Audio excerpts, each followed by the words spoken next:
sushi restaurant on BBC Radio Oxford. It's 25 to 4. It is Tuesday afternoon, December 27th. We, of course, usually chat to our movie critic Van Connor on this show every Friday about the new movies that are out that weekend.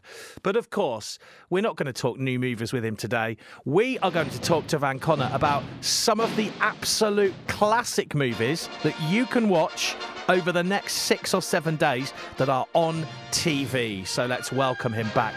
It is the one and only Van Connor. Good afternoon, my chap. How are you? Good afternoon to you, Mr. Bull. I hope you had a nice Christmas, by the way. We've not really caught up since. Yeah, no, it was really nice, actually. Busy, a lot of driving around, and a lot of building presents for a 4-year-old, which can be a bit laborious occasionally.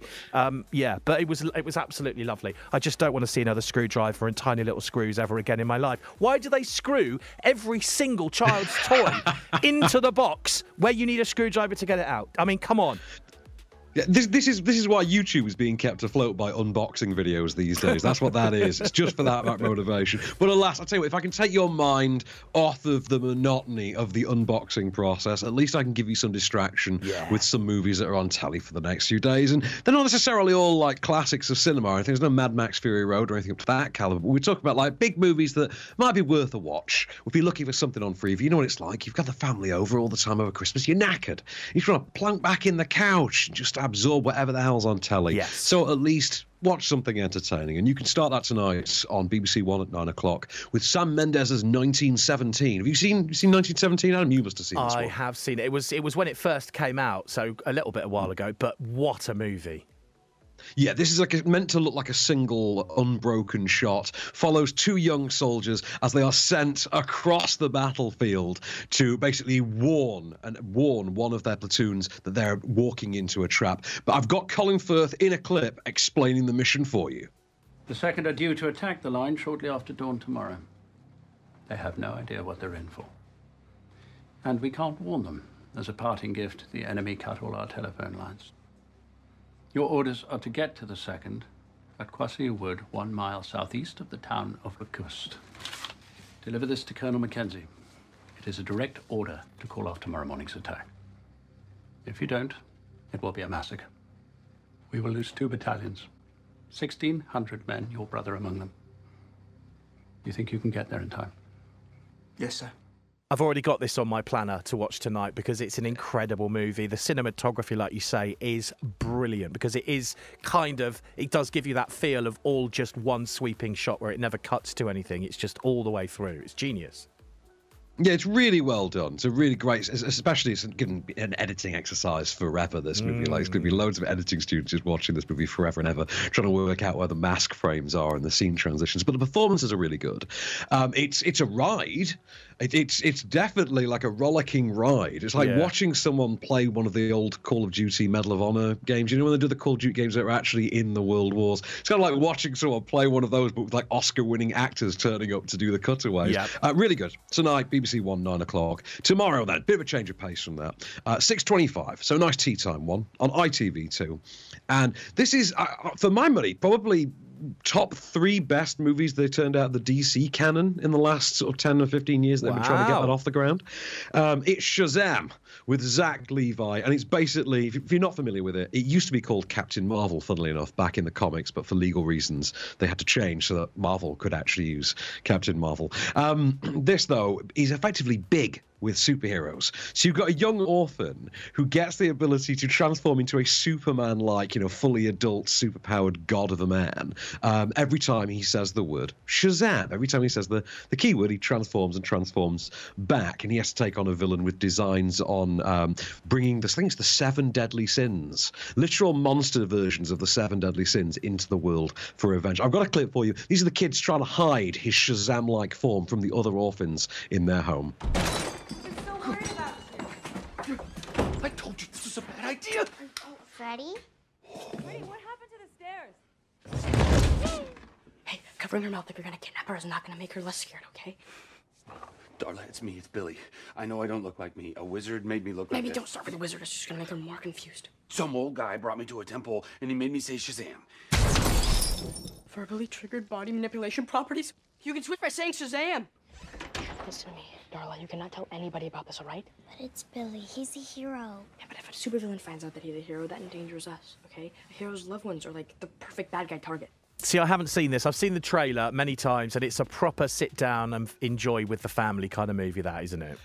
Yeah, you'd love this. It very much it falls into almost like an Amblin-like tone, like a classic 80s for the whole family kind of adventure movie, ties up with superheroes, and it's got a quite enjoyable bit of cynicism that runs through it, in the same way that a lot of those classic Amblin movies did as well. But this is definitely right up your alley. ITV2 tomorrow night at 6:25. Shazam. Okay, next then on Thursday, December 29th. I mean, what an absolute classic. The Addams Family, film 4 is at 10 to 5. Again, another family one here.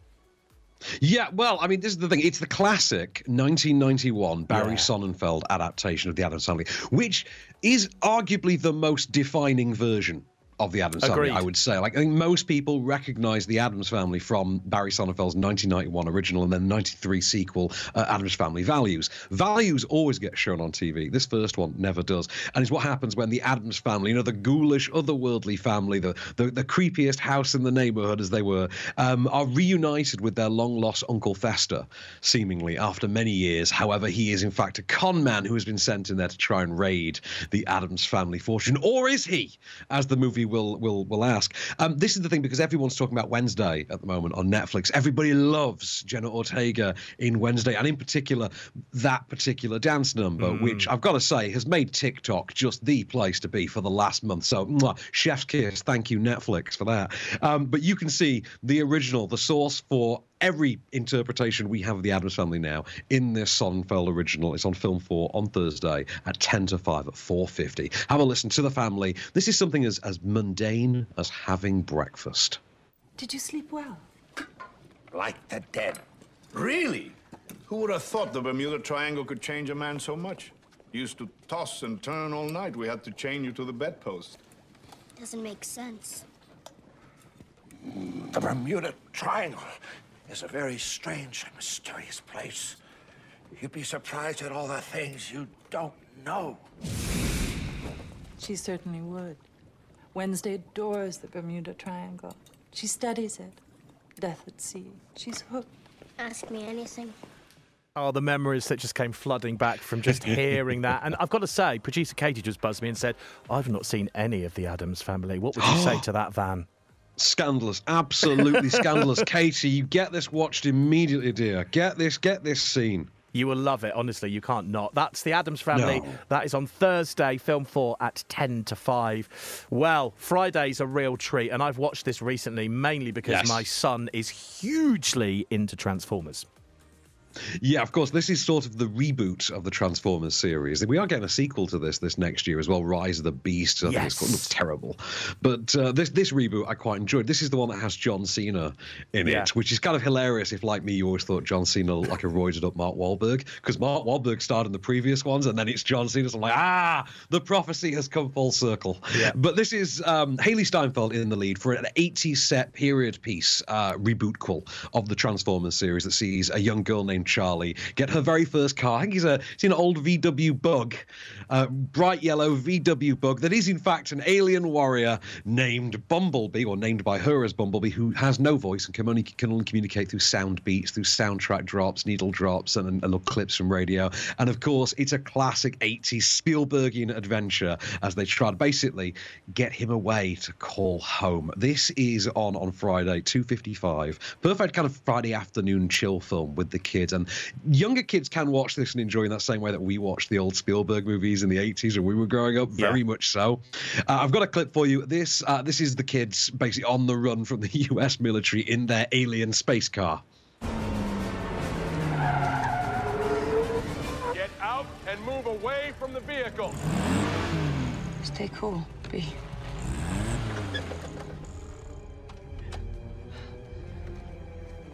What's going on? Hey! Come on! Stop it! Let go of me! Weapons now! Take it down! Run! No, don't run! Do not run! She ran. I've got to say, I absolutely love how they gave Bumblebee such a sense of personality and humour with some of the things that he does. Like you say, quite often would play radio clips of songs which are the lyrics in them are what he's trying to say at the right moment, and it's brilliant. Honestly, it had me laughing all the way through when my little boy was watching it a few weeks ago. So, I remember your exasperated WhatsApp messages to me as you were ever tiring of, I can't watch another one of these. I've seen them all 4 times over. Please save me. Tell me there's something new coming soon. Yeah. It's good. It's worth watching if you've never seen it, especially. Friday, Bumblebee film 4, 2:55 p.m. Press the record button on it and watch it in the evening if that's too early and you're out doing something. And then on Saturday, another movie that I highly rate. BBC One, 7:20. What will it be, Van?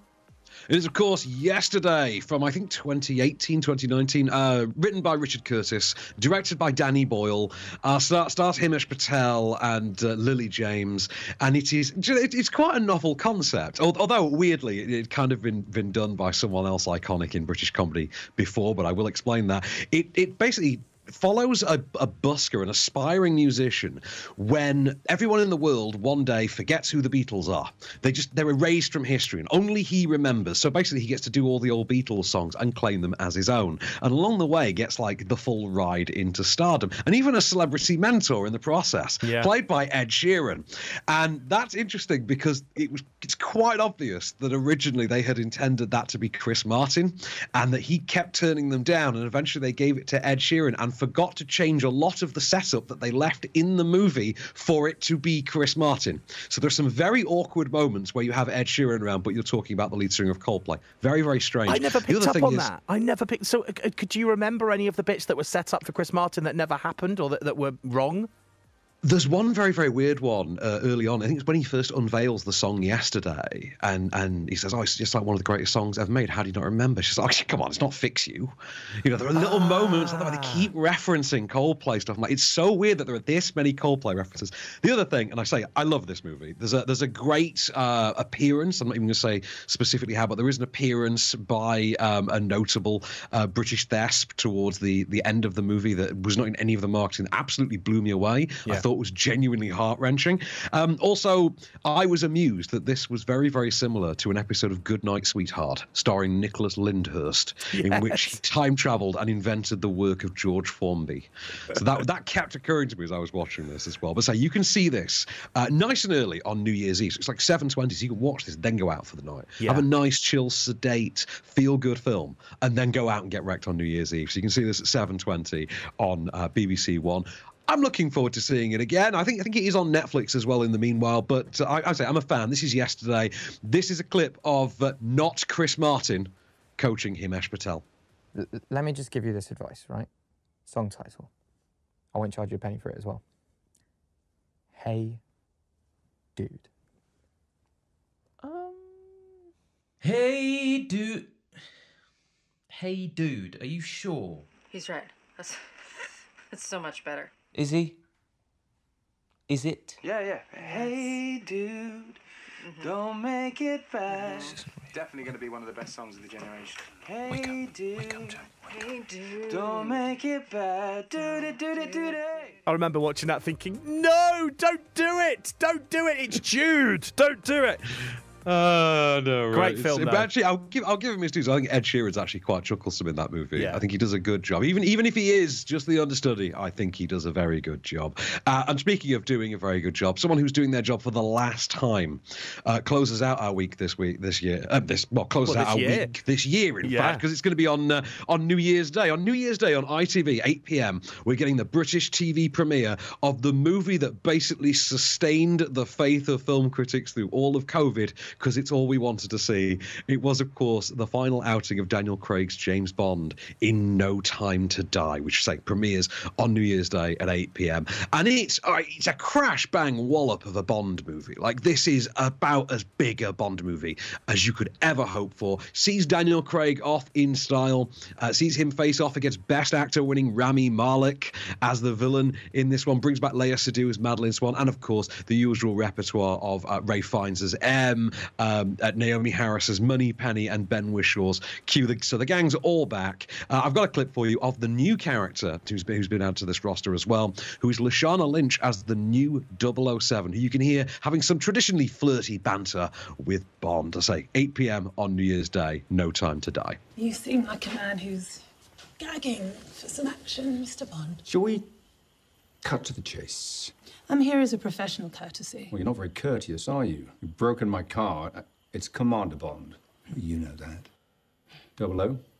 2 years. Very young. I achieved that. Oh, Jesus Christ. The world's moved on since he retired, Commander Bond. Perhaps he didn't notice. No, can't say I had. And in my humble opinion, the world doesn't change very much. You would say that. Look, this all seems like heaven.